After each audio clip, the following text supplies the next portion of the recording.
Eu já fui aquele cara, o que ficava na cabeça durante horas antes de falar com uma mulher, planejando cada frase, ensaiando cada resposta possível, calculando cada palavra com tanto cuidado que quando chegava a hora de abrir a boca, travava completamente.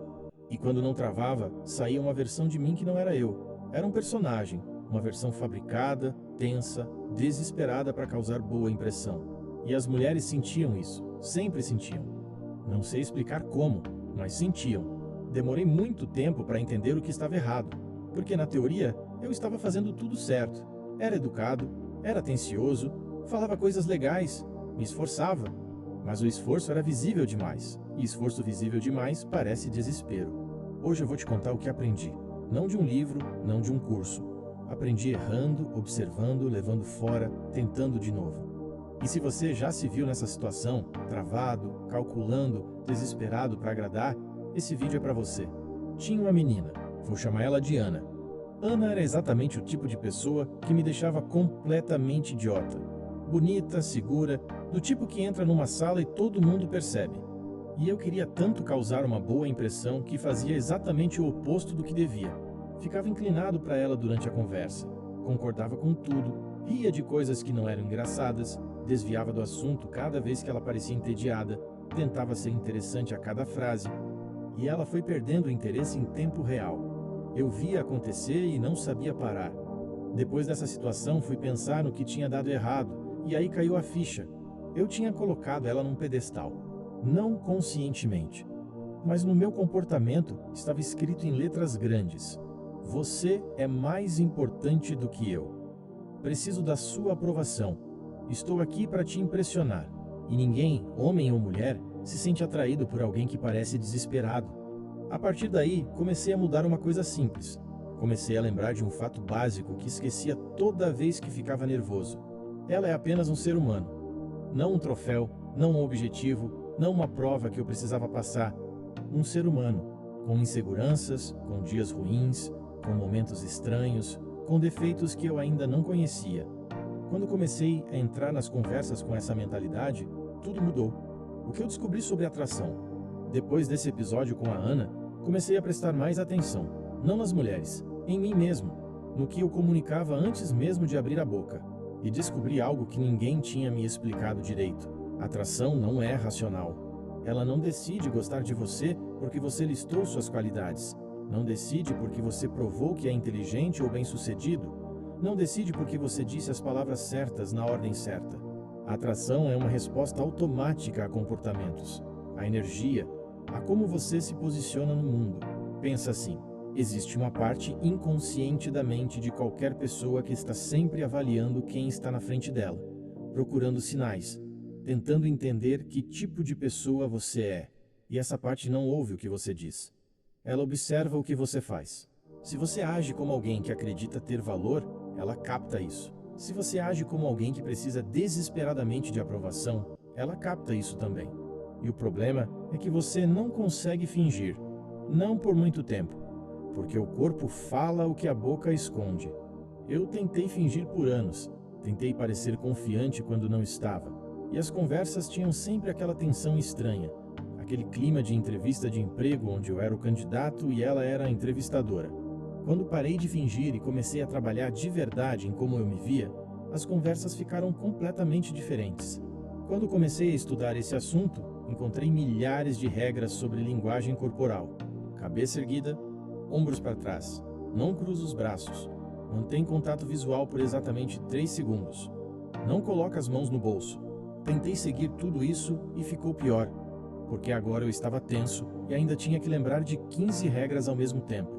Com o tempo fui entendendo que linguagem corporal não é uma lista de regras, é um estado interno que aparece no corpo. E aprendi 3 coisas que realmente importam.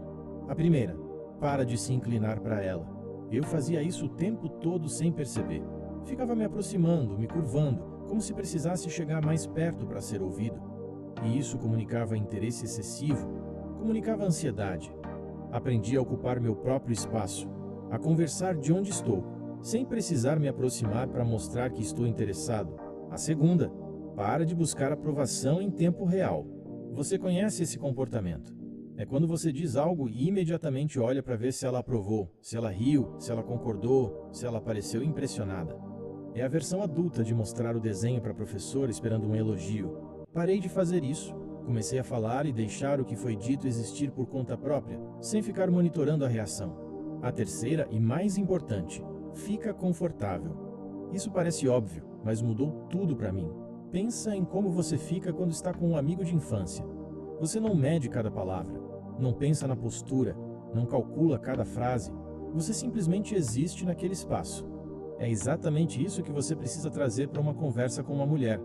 Não a tensão de uma entrevista, a leveza de uma conversa com alguém que você já conhece. Quando comecei a entrar nas conversas assim, relaxado, ocupando meu espaço, sem precisar de aprovação, as conversas começaram a fluir de um jeito que nunca tinha acontecido antes. Teve um período em que comecei a observar as conversas que funcionavam, as que tinham aquela energia boa, aquele fluxo natural, e as que travavam, ficavam pesadas, terminou graça. E percebi um padrão claro. Nas conversas que funcionavam, eu falava pouco sobre mim. Nas que travavam, ficava tentando me vender o tempo todo. Aí comecei a aplicar uma divisão simples que transformou completamente como eu conversava. 50% da conversa sobre ela, 30% sobre o ambiente, sobre assuntos aleatórios, sobre o que estiver acontecendo ao redor, e apenas 20% sobre mim. Quando comecei a fazer isso, as conversas ficaram completamente diferentes. Porque quando você pergunta sobre a vida de alguém, sobre o que ela gosta, sobre o que a incomoda, sobre como foi a infância dela, sobre o que ela sonha, você não está sendo fraco, você está sendo interessante. Pessoas adoram falar de si mesmas e adoram quem as faz sentir que o que dizem importa. Então comecei a escutar de verdade, não fingindo escutar enquanto pensava no que ia falar depois, escutando de verdade. Perguntava o que ela gostava de fazer, o que não suportava, como imaginava o próprio futuro, o que considerava seus maiores defeitos. E as conversas se aprofundavam naturalmente. Mas tem um detalhe importante nos 20% sobre mim. Nunca tenta convencer uma mulher de que você é incrível. Eu fazia isso antes. Ficava falando das coisas que tinha conquistado, das viagens que tinha feito, das histórias que me faziam parecer interessante. E quanto mais eu tentava impressionar, menos impressionava.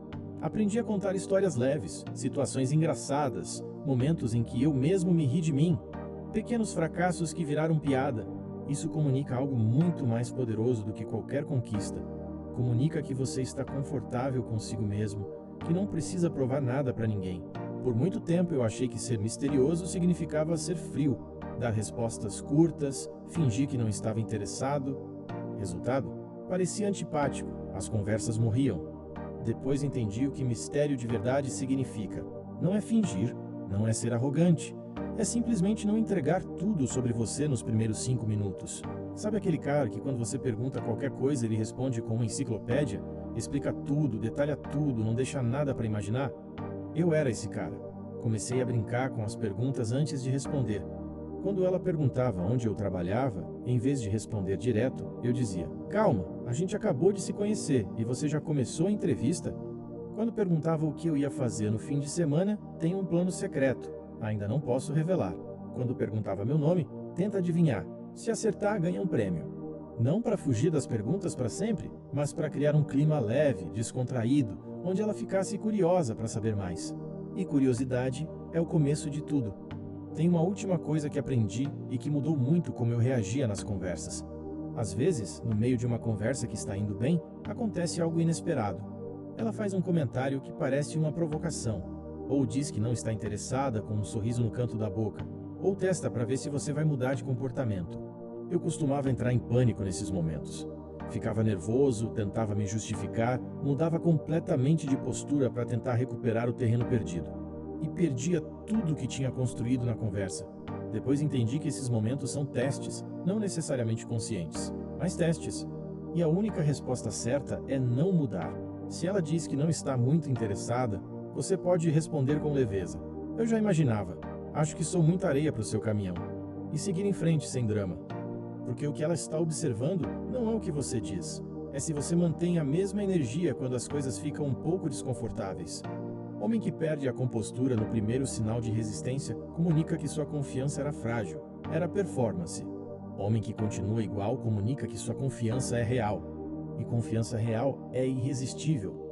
Tudo que te contei hoje, eu aprendi da forma mais difícil.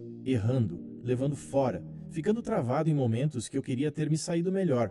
Mas cada erro me ensinou algo. E o maior aprendizado de todos foi esse. A melhor versão de você numa conversa não é a versão mais impressionante, é a versão mais natural. Quando você para de tentar impressionar e começa a simplesmente estar presente, tudo muda. A conversa flui, o interesse aparece, a conexão acontece. Não porque você fez tudo certo, mas porque você parou de tentar tanto. Eu sou o Prismo Guerreiro. Esse foi o meu contributo. Agora quero o teu. Escreve nos comentários qual foi o maior erro que você já cometeu numa conversa com uma mulher. Quero ler. Até o próximo.